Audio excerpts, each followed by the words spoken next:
What is up, everyone? It is Quinn here, and I have a really exciting one for you guys today. Over the next week or so, I'm going to be going through my positional rankings at every position, so running back, wide receiver, quarterback, and tight end. Today, we're going to be focusing in on the top 24 running backs, so going through the top 24 and then also splitting these guys up into tiers.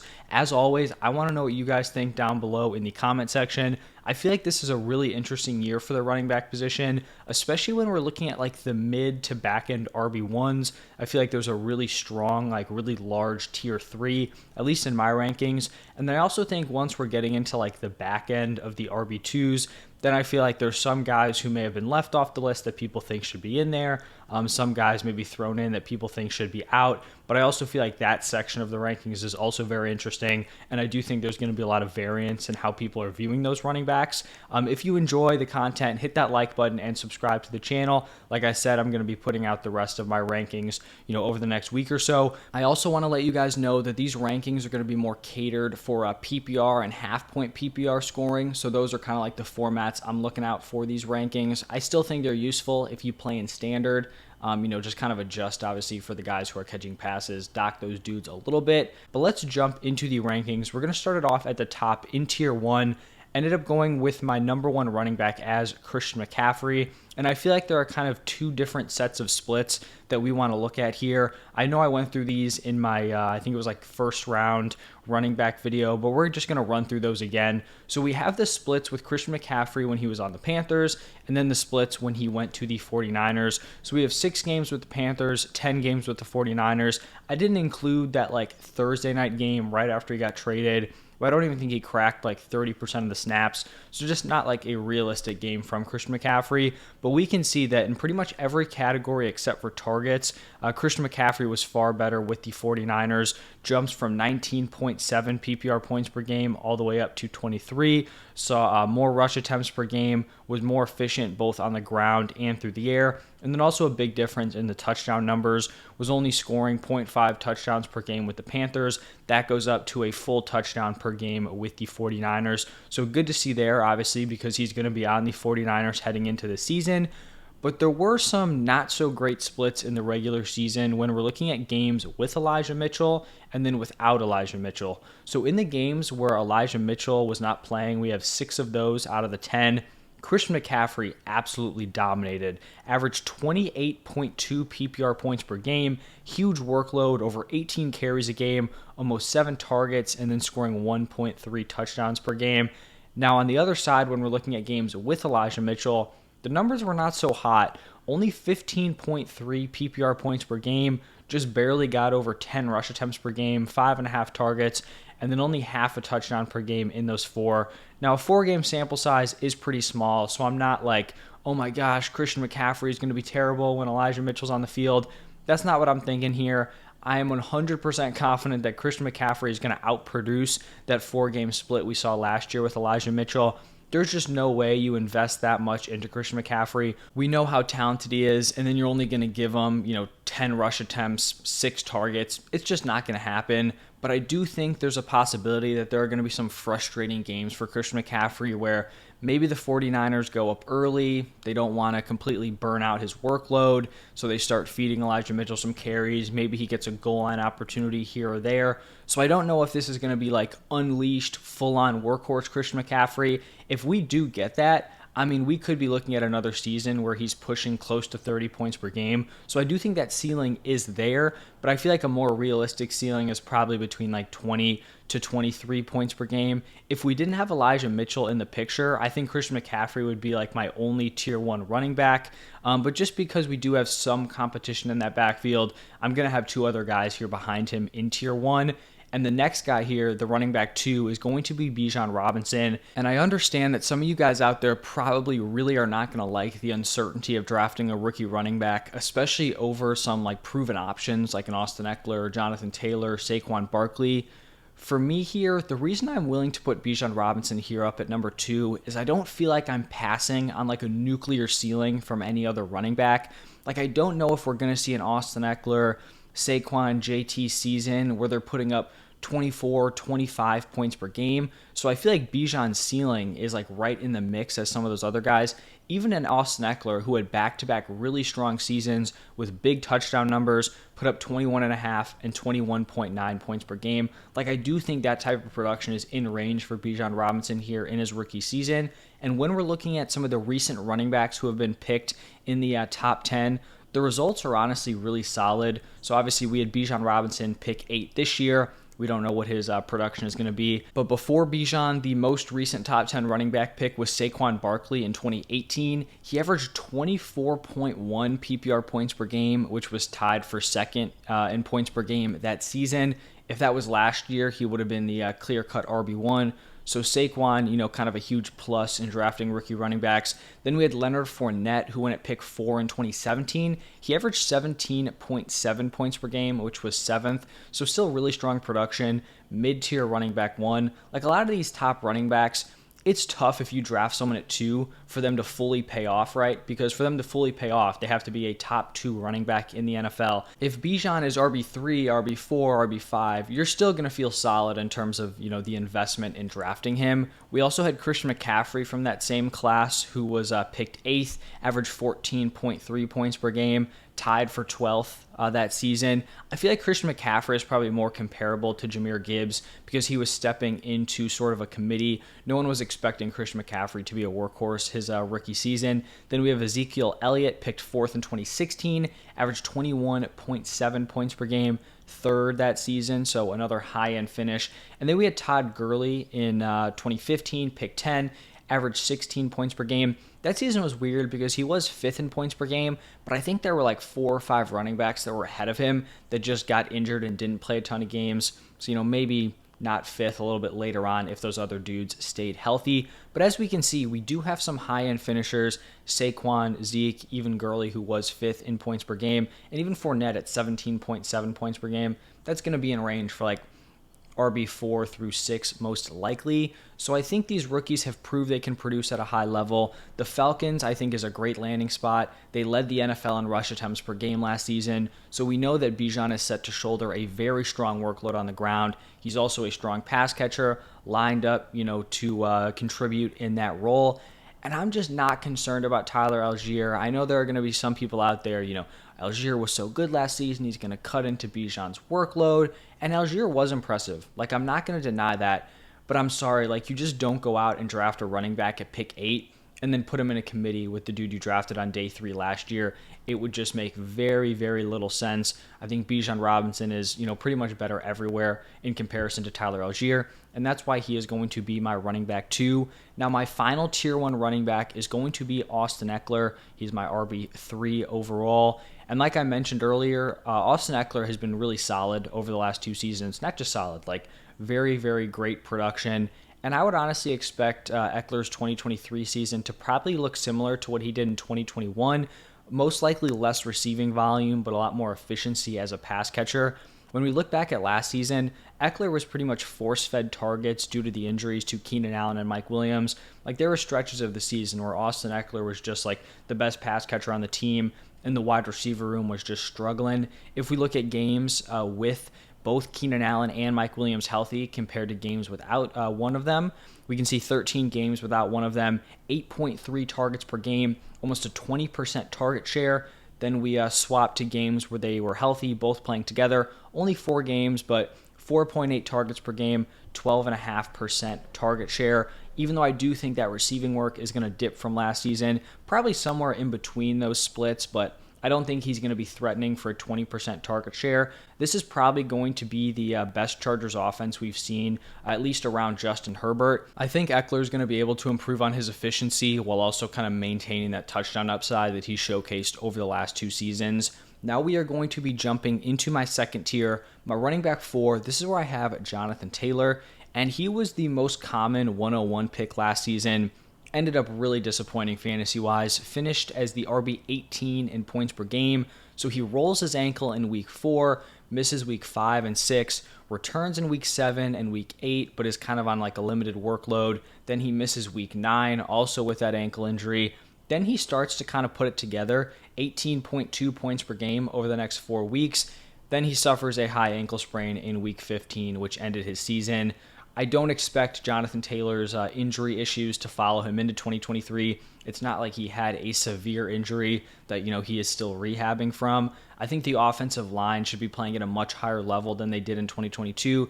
That unit was kind of just a disaster last season, and I don't think they're going to repeat that. So I feel like Jonathan Taylor is totally in play to put up a similar season to what we saw in 2021, where he was the running back 1 overall in total points. And I feel like people are kind of down maybe on Anthony Richardson maybe being the week 1 starter. It seems like probably more than likely at this point that he will be the guy week 1. But I don't necessarily view this as like a huge negative for Jonathan Taylor. If this was like a backfield with a Christian McCaffrey or an Austin Eckler type running back, I think it would definitely be a negative. But JT isn't an elite fantasy option because of his pass catching ability. He's an elite option for his dominance on the ground. In 2021, when he had that big season, we saw Jonathan Taylor lead the NFL in rushing yards, and there was also second in yards per carry at 5.5. So it's not like Richardson is going to come in, use his legs, and take away like a massive target season from Jonathan Taylor. That's just not really how Taylor's going to make his money here. And also you add in the threat of Anthony Richardson's legs. I mean, JT could put up crazy efficiency. I would not be surprised if he broke 6 yards per carry this year. So I'm still very in on Jonathan Taylor in my tier 2. Now the second and final player in tier 2 is going to be Saquon Barkley. And overall, he actually had a pretty interesting 2022 season. I would say that like before the season, if you told me that Saquon Barkley would have an 80% opportunity share, the 4th most carries and 6th most targets in the NFL, I would have been pretty confident that he gave you like a 20 plus point per game season. Ended up being the RB5 in points per game at 17.8. For me at least, the glaring issue from Saquon was the receiving production, with the Giants wide receiver room kind of just being a total disaster. Saquon only recording 338 receiving yards in a season where I think he played 16 out of 17 games.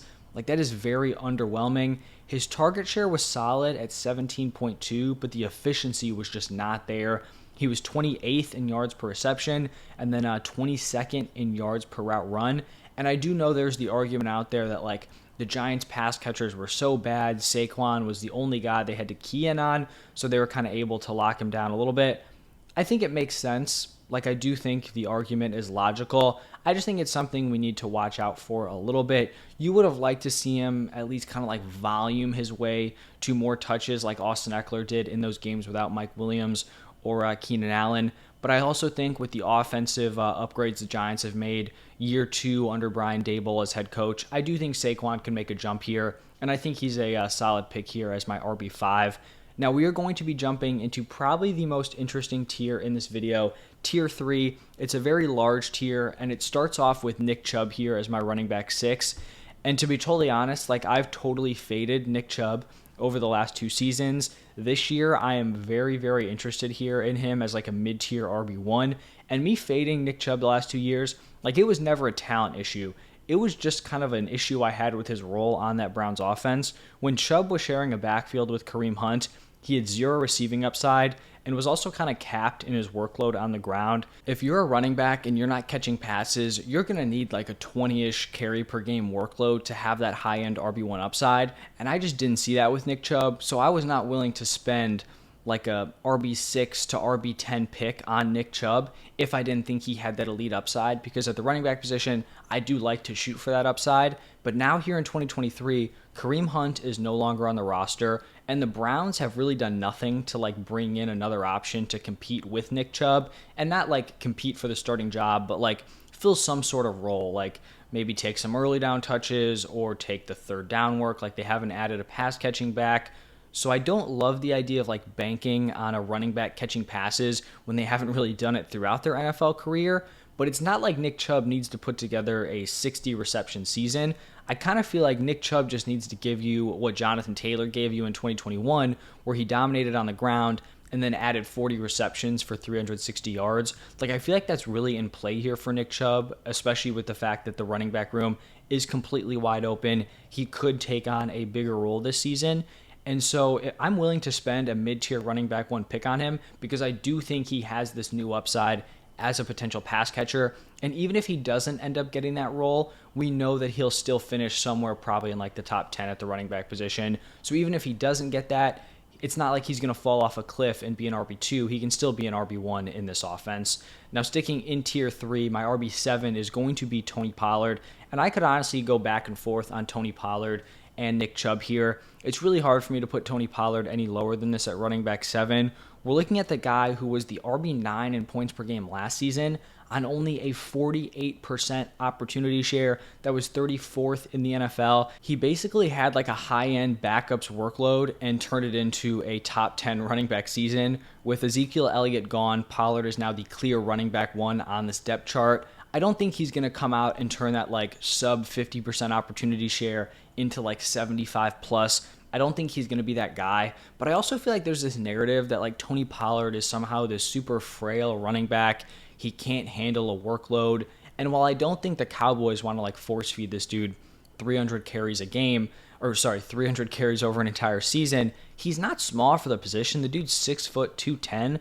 Like, that's not obviously like a Derrick Henry or a Ramondre Stevenson, but that's totally fine for, a decent 3-down workload.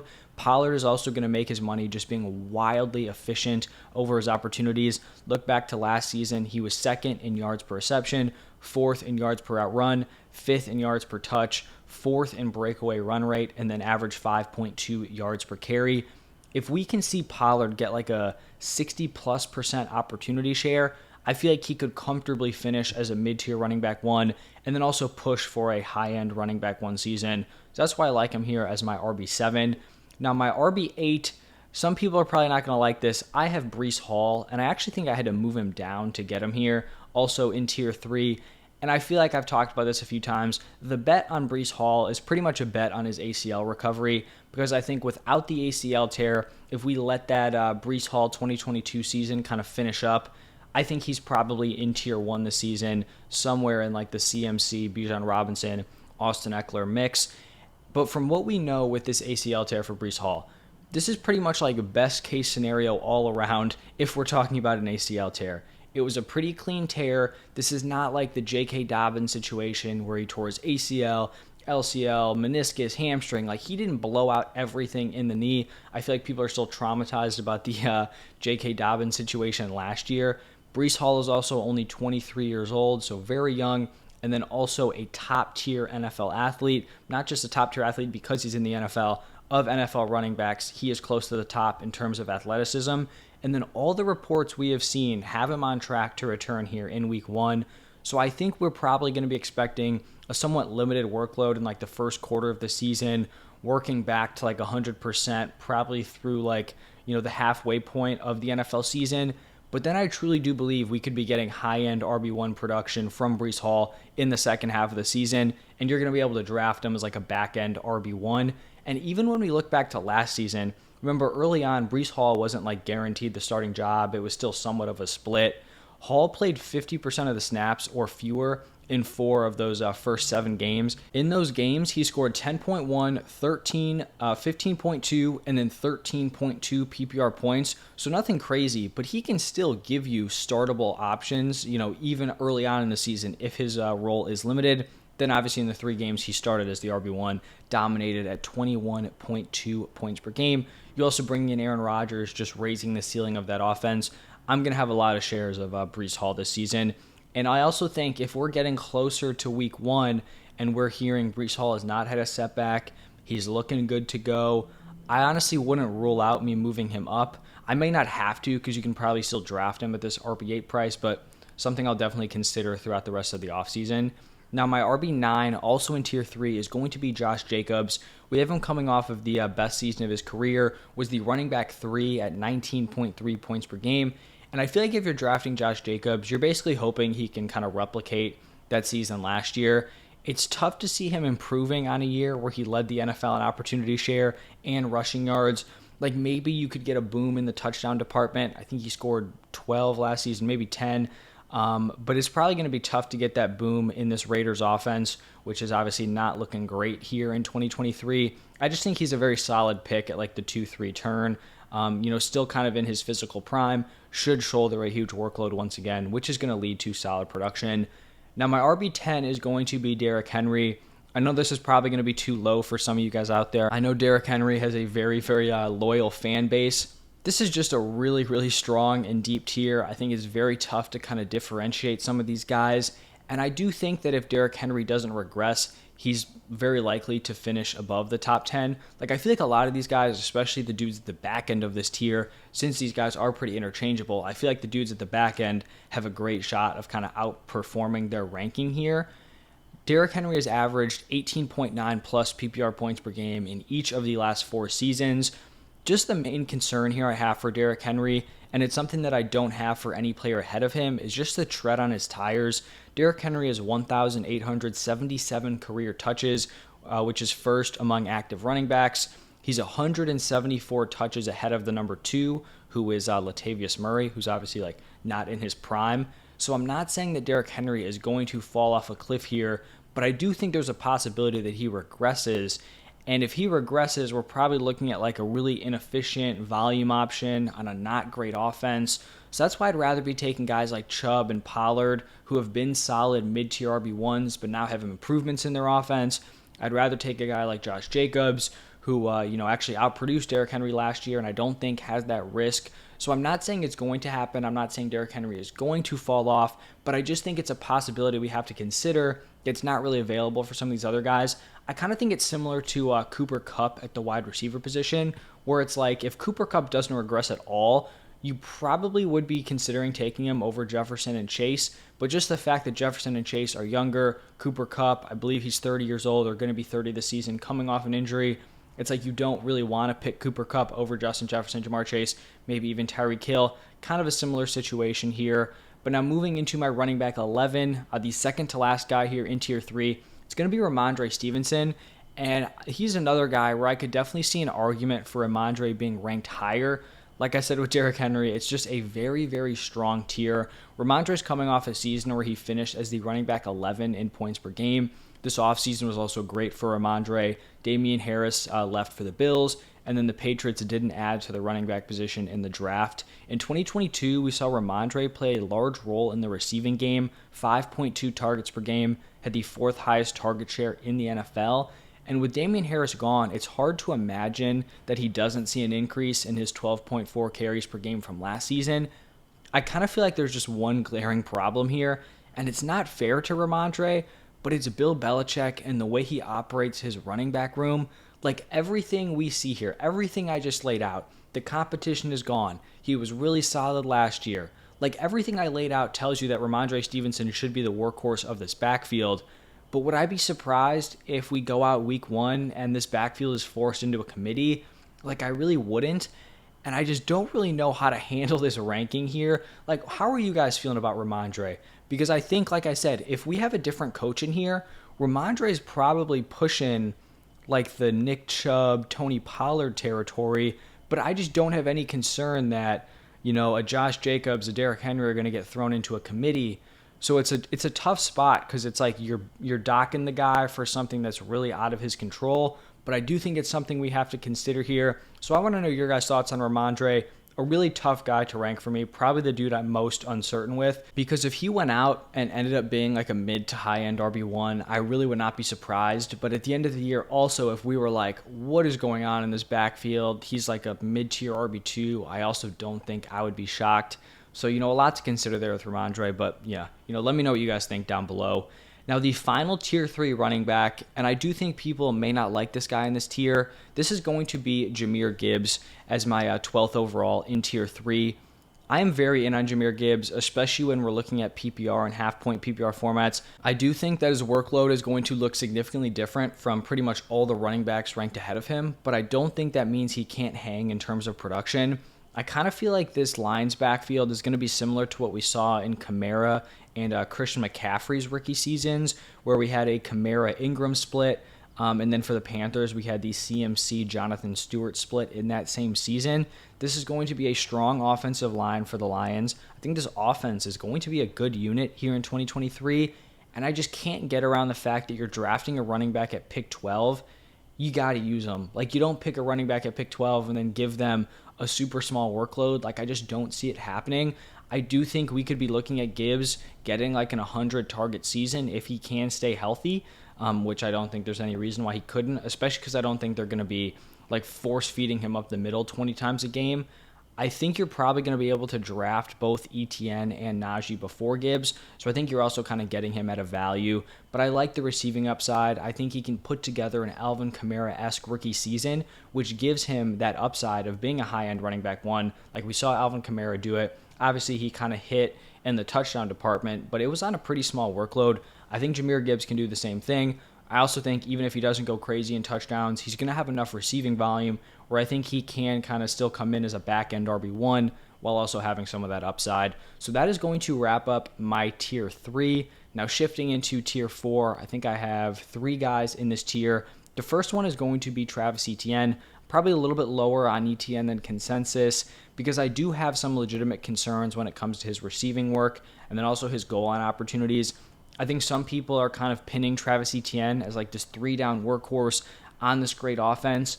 For me, I'm just not really buying into it. Now, I don't really understand why Etienne wasn't more involved as a pass catcher last season. I was very high on Etienne heading into last season. I thought he was going to have a big role. He was a really strong pass catcher in college, caught 85 passes in his last 2 college seasons combined. So that's really strong production.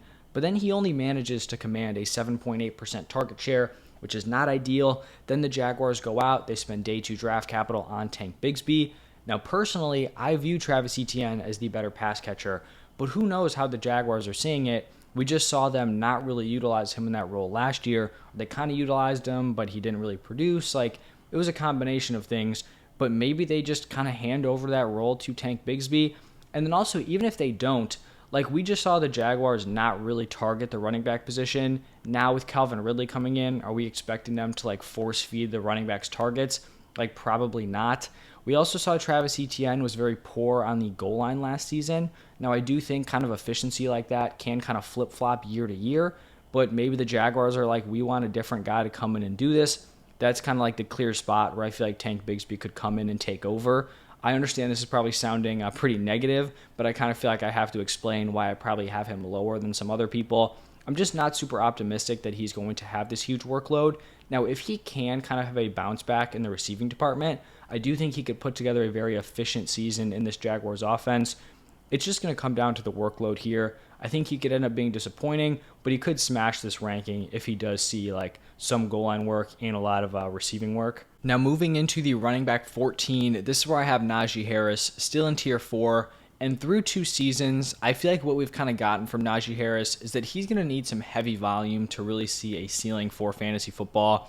I've gone through these efficiency numbers a few times, but he's been very inefficient in both of his seasons. 2021, he was 27th yards per reception, 25th in yards per route run, 41st in yards per touch, and then he was also in the negatives for rushing yards over expected. In 2022, he was 30th in yards per reception, 28th in yards per route run, 52nd in yards per touch, had the 5th lowest rushing yards over expected per attempt, and then he's been middle of the pack both seasons per PFF. I do understand the argument that he was banged up last season, that limited his efficiency, but like I just kind of laid out, the efficiency was also the problem the rookie season, so I'm not expecting Najee to come out here in 2023 and just be like an efficiency monster. But in 2021, Najee showed he could have a ceiling. He was the RB6 in points per game at 18.1 carries and 5.5 targets per game. Unfortunately, he fell to running back 19 after being drafted in the first round in 2022.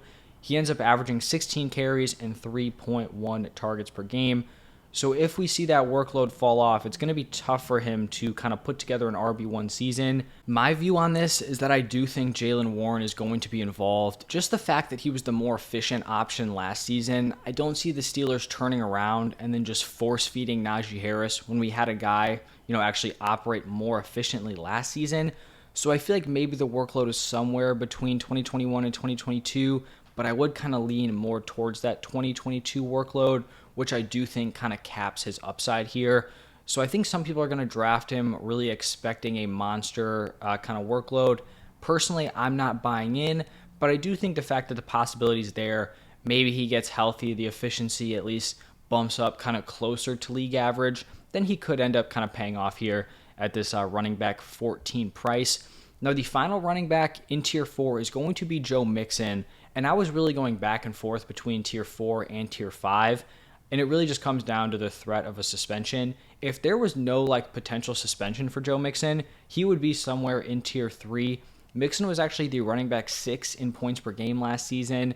The efficiency on the ground was not great, but his role as a pass catcher like kind of expanded, which was really nice to see. He had the 7th highest target share in the NFL, 11th in yards per route run, and then 7 in total targets. And we really just kind of have to look at this Bengals running back room because there's just a complete lack of competition. It looks like the Bengals are just ready to feed Joe Mixon once again. The current running back 2 on the depth chart is 5th round rookie Chase Brown. So a lot of this just comes down to the suspension. Like, if Mixon gets hit with a 6-game suspension, then he should probably be somewhere in tier 5. But if he doesn't get suspended, like you're drafting a guy at running back 15 that you could probably rank somewhere in the top 10 if you wanted to. I know tier 3 is kind of tough to break into, but I think you could make an argument for it on this Bengals offense. It's also interesting that if this suspension is potentially looming, the Bengals seem to have like no concern for it. Like if they are not expecting a suspension, it kind of makes sense. The fact that they don't have anyone else in their running back room, maybe they go out and they get one of the veterans like a Fournette, a Kareem Hunt. I feel like a lot of those kind of veteran running backs are just like lurking in free agency to kind of ruin some of these fantasy values, but just something we'll have to monitor. If they don't make any additions, then Joe Mixon could be feasting here in 2023. Now moving into tier 5, going to start it off with J.K. Dobbins, who I have as running back 16. I'm very in on J.K. Dobbins this season. I feel like he's being drafted pretty close to his floor in fantasy. And like straight up, his 2022 season was a disaster for fantasy. He misses all of 2021 after pretty much blowing out like everything in his knee. Like earlier, I was talking about Breece Hall, how he had a clean ACL tear. J.K. Dobbins was what I was mentioned, like the ACL, LCL, I think it was like meniscus, and I think the hamstring might have been thrown in there also. So he misses all of 2021. He's still not fully recovered heading into 2022. He misses the first 2 games of the season. He plays in week 3 through 6, but only has 1 game over 10 carries. Then he has to have another surgery to clean up his knee and is out until week 14. But then after returning, he was super productive, and he also clearly wasn't like 100%. If you guys remember, there were like games where he was breaking off these breakaway runs, and it was like he was hobbling, but still managed to like outrun the defense. It was kind of wild. But in those last 5 games, I think 4 of those were regular season, 1 was the playoff game. He rushed for 459 yards on 70 carries. That is 6.6 yards per carry. So he was still not being given a huge workload, but was wildly efficient and arguably not at 100% health. I don't even think arguably, like I just don't think he was 100%. So I'm pretty confident here that now, 2 years removed from that ACL tear, he's going to be pretty much close to 100%. I think he's back to being a wildly efficient pure runner on the ground. And I feel like that kind of role alone on this Ravens offense warrants him being a mid-tier RB2. But like, are we so confident that his workload is just going to be what we've kind of seen in the last few years? Because we know that Greg Roman loved using like the Dobbins, Gus Edwards committee, which pretty much formed like a 3-man running back committee when you have Lamar Jackson also, taking a lot of carries and red zone opportunities. What if new offensive coordinator Todd Monken is willing to kind of expand J.K. Dobbins' role? Dobbins in the NFL has pretty much been a non-factor as a pass catcher, but in all 3 of his college seasons, he had 20-plus receptions, so that is in his skill set. Obviously, I don't think he's going to put together a monster season, with a mobile quarterback, but like I talked about with Nick Chubb, Jonathan Taylor, you just need to hit some level to give you some sort of upside, especially if you can feast on the ground. So I do think there are reasonable pathways for J.K. Dobbins to improve on his role in this offense, and I just don't think those are being super factored into his current ADP. Now, the second and I believe final tier 5 running back is going to be Aaron Jones here as my running back 17. He's just been a super consistent option since 2018. He's averaged at least 14.3 points per game in that stretch. Like I said, just feels like a safe option here heading into the season. Likely to be a mid to high end RB2. I just don't know about the upside here for Aaron Jones. Last season, he saw a 54% opportunity share to A.J. Dillon's 44%. With the departure of Aaron Rodgers, I feel like if this split sticks, I struggle to see him being like a top 10 option. As a player, I really do love Aaron Jones, and I think he's going to be a super safe week-to-week option. He's probably not going to disappoint at his value. I don't know if he's going to blow you away, but I just feel like RB17 is kind of a fair spot here. Now, moving into tier 6, I think this is just going to be a two-man tier. I'm going to start it off with Dameon Pierce here as my running back 18. And personally, I typically don't like investing in like these overachieving day 3 picks, but I actually do think Pierce is very interesting this season. I think he proved he's a very talented player his rookie season. Now, I don't think that's also enough to like warrant him being a super high pick this year, because we saw James Robinson prove that he was super talented, Elijah Mitchell, but those guys also had guys come in kind of through the draft. So Dameon Pierce is kind of past that point where the Texans didn't invest in the position in the draft. He rushed for 939 yards in just 13 games while also being on that terrible Texans offense. He was also way more efficient than any running back on the team. Obviously, the other running backs in that backfield weren't exactly studs, but we had Pierce at 4.3 yards per carry. We had Dare at 2.9, Freeman at 2.9, Burkhead at 3.1. So he was like 1.2 yards per carry better than the next best guy in that backfield. And I've heard some people talking about a committee here with Devin Singletary. Is it possible this is a committee? Sure. But I feel like if you personally believe that Dameon Pierce is a good NFL running back, Singletary is not someone who should be taking a significant amount of work away from Dameon Pierce. Like, Devin Singletary is not some sort of world beater. He's pretty much just like an average NFL running back, would probably be a backup on almost every NFL team. So in my opinion, like, if you're expecting a significant workload out of Devin Singletary, that just means you don't believe in Dameon Pierce, which is fine. Like, if you don't think Dameon Pierce is that great, then it makes sense to fade him, expect a kind of committee here. But if you are a believer in Dameon Pierce, I just wouldn't be super concerned about Devin Singletary. So I think as a mid-tier RB2, I do think Dameon Pierce is kind of interesting here. And then the second tier 6 guy is going to be Kenneth Walker. And I'm very out on Kenneth Walker. I'm probably much lower than consensus. On Underdog, he's being drafted as the running back 15 and an early 5th round pick. I can't even get close to getting there on that type of value for Kenneth Walker. I just feel like bringing in Zach Charbonnet just zaps any kind of ceiling Kenneth Walker could have had. Like, we want to look at the guys I have ahead. Dameon Pierce. Maybe his role isn't locked up, but could he see a 3-down workload on this offense? Sure. Aaron Jones, I think, has just proven he's super consistent. J.K. Dobbins, we can kind of see the upside. Joe Mixon, obviously, kind of should be firmly ahead of Walker, in my opinion. But looking at Kenneth Walker here, with Zach Charbonnet coming in, there's no chance Walker is seeing consistent receiving work. He didn't see it in college, so we probably shouldn't have been expecting him to see it in the NFL. He did it a little bit last year, caught 27 passes in 15 games. We have seen Zach Charbonnet catch 61 total passes in his last 2 college seasons. So that's going to be Charbonnet's job. That seems pretty much locked up. Kenneth Walker last year was really bad on the goal line, like very inefficient, not converting those opportunities. Charbonnet is stepping in as the bigger back, 6 foot, 214, so I would also not be surprised if he took over that role. Now we're looking at Kenneth Walker as like an early down grinder with limited touchdown upside. It is going to be a good offense, so he'll probably be efficient, but this is also an offense that just invested in JSN and a guy who can also catch passes out of the backfield in Zach Charbonnet. So maybe they're also going more pass heavy. I just have a hard time getting excited, and getting that high about that type of role for a running back who I think is probably going to be like a back-end RB2 when we're looking back on it. Now I'm going to be moving into the final tier here. It's tier 7, and honestly, I feel like this is where stuff kind of gets really gross. And I think there are probably going to be a couple guys left off here that people think should be in here. For me, this is kind of just like a crapshoot territory. This is like going to be the spot in when you're drafting on like an ESPN Yahoo platform where you're probably just going to be trying to, completely fade this area because all these dudes are going to be super pushed up, most likely in terms of ADP. But we're going to start this tier off with Miles Sanders here as my RB20.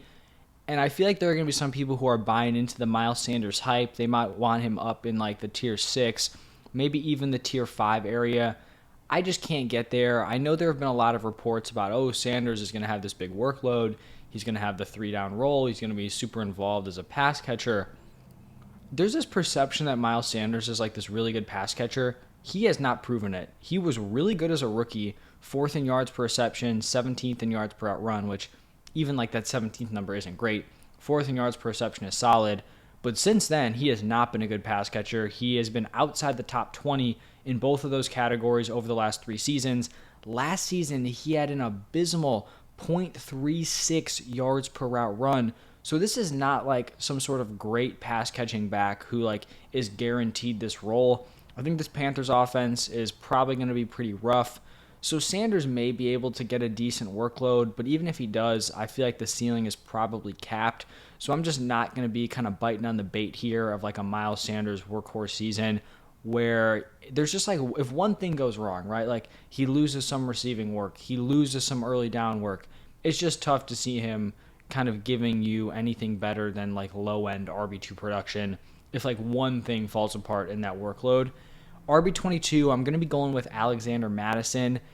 And I feel like this tier I might be kind of negative, but I feel like a lot of these guys have some sort of like upside that people are seeing, and I kind of just want to bring it back to reality a little bit.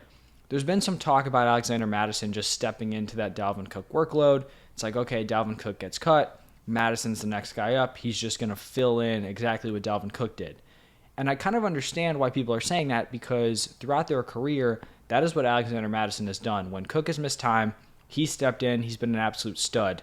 The problem is those games were under a different coaching regime, so I'm not really expecting Madison to just take over that exact same workload. I think we could see guys like Ty Chandler or Dwayne McBride kind of filtering in. I also think the Vikings are totally in play for one of the available veterans. Like, this is a team that's going to be pushing for a playoff spot. Kareem Hunt, Fournette. Like, this is a spot where those guys could kind of be looking at here. But I think even without the workhorse role, like, I'm not totally out on Madison. I think he could still be an RB2 if he is the Vikings' leading running back. I'm just not going to be expecting him to be giving you that Dalvin Cook workload and finishing as like an RB1. Now, my running back 22 is going to be James Conner, probably higher on Conner than consensus. And I honestly think I could argue him higher. Like, I think as we get closer to the season, I could argue him over maybe Madison, maybe Miles Sanders. Looking at James Conner, I understand he feels like a gross pick and the wheels kind of could fall off here, but I feel like the volume is just going to end up being there. And I think if we're looking at a guy from this tier who could end up being an RB1, I feel like James Conner is probably the most likely guy. Maybe the guy I have after him, we'll kind of wait and see. But he actually finished as the RB10 last season in points per game, and he wasn't even the workhorse early on in the season due to being banged up. So if we're making the argument like, oh, that was only because Kyler was there, it's just not true. Like, actually, in the games where Kyler played, that's not where he had his best production. In the 6 of the last 7 games he played in, Kyler was injured. And over those last 7 games, James Conner averaged 7.4 carries and 4.9 targets per game. That was 19.8 PPR points per game. We saw the same thing in 2021 when Chase Edmonds went down, when he had no competition. Conner averaged 17 carries, 5.2 targets per game with 25.8 points per game. Obviously, that point per game number is crazy. I think he went like absurd in the touchdown production. Those numbers were with Kyler, but I'm more focused on the workload here. It's going to be very tough to disappoint at this ADP if you're getting 17 carries and 5 targets. Like, it's pretty much impossible. So in 2023, that's what you're going to be hoping for. Even if it's 15 carries, 4 targets, he's still probably paying off at this price. The current running back 2 and running back 3 on the step chart are Keontae Ingram and Corey Clement. If that sticks, I do think we could be seeing a big-time fantasy season from James Conner. Even though it feels gross, I do think it could kind of happen again here. Now, my running back 23 is going to be Cam Akers, also in Tier 7. And his 2022 season was just an absolute roller coaster. He starts off the season, people are expecting him to kind of have a bounce back coming off the Achilles tear. He starts off week 1 with a goose egg. 0 points. The dude's barely on the field. Then it looked like he was going to be traded early in the season. He was like away from the team. He pretty much did absolutely nothing until week 13. And then in the last 4 games of the season, he just explodes. He goes for at least 100 scrimmage yards in all 4 of those games, averages 18.8 carries per game, 2.5 targets per game. And heading into 2023 with an offense that's lacking weapons, it'll be interesting if he can kind of expand on his receiving role. I just don't really know what to kind of make from that season because we could see like, all right, he balled out at the end of last year. He's kind of fully back from that Achilles tear. He's going to be good to go in 2023. And while that is possible, it's just a really weird season to digest. Like, if Akers somehow wasn't, like the cleared running back 1, I wouldn't be shocked. So I think he's kind of worth a pick as like a back-end RB2, but a situation we'll definitely have to kind of monitor throughout the rest of the offseason. And then to wrap it up here, I ended up going with Rachaad White here as a Tier 7 guy. Like I said early on in the video, I could have gone with a few different options here. Ended up going with Rachaad White. The later we get in the offseason and like the less likely it looks that the Buccaneers are bringing in competition, the better Rachaad White looks for fantasy. Like I thought the Bucs would bring in a veteran option. It hasn't happened yet. The current running back 2 and 3 are Chase Edmonds and Keyshawn Vaughn. Chase Edmonds looked like he fell off an absolute cliff last season, and Keyshawn Vaughn hasn't done anything in the NFL. When we're looking at Rachaad White's receiving ability, if he can add a solid workload on the ground, I do think he could be a very interesting running back 2. Now, before I wrap up this video, I do want to address a couple running backs that I think people probably expect to be on here. The first one being DeAndre Swift. For me, he just kind of misses the cut. I just don't think Swift is a great fit on the Eagles. Like, the problem with Swift has been his interior running, and his skill is obviously his pass catching. The Eagles do not throw to their running backs. They had Miles Sanders last year, who people think is a good receiving back. They also had Kenneth Gainwell, who was a fantastic pass catching back in college. They still don't throw to those guys. So I don't love the fit for Swift. I think he's just on the outside looking in here. Pacheco, I think people are going to want. I don't love the idea of buying a guy who I think is probably going to be in a committee again. Probably going to see McKinnon taking a lot of the receiving work. And then I also think if CEH is healthy, like I don't think it's guaranteed that CEH is just doing nothing and Pacheco is dominating that workload. Dalvin Cook, people might like Cook here. I just don't know the landing spot that like locks him in here. Maybe the Dolphins, that's probably like the best spot for him, and he probably would end up being a top 24 guy, but I just kind of want to see where he lands before we make that call. And then also one more thing on like the Rachaad White, James Conner thing. These are guys on pretty open depth charts, and I just feel like when we're looking at these veteran running backs, like is a Kareem Hunt, a Leonard Fournette, obviously I know Fournette was with the Buccaneers, but are those guys going to want to go to just like dumpster fire teams this season? Like it feels like if they've got a year or two left, they should be pushing to, go to some of these contenders. So I feel like that's also something we have to consider here on whether or not those guys are actually going to be getting competition. But that is going to wrap it up for my top 24. Let me know what you guys think down below in the comment section. If you stuck around throughout this very long video, I really appreciate it. But thank you guys again, and I will see you in the next one.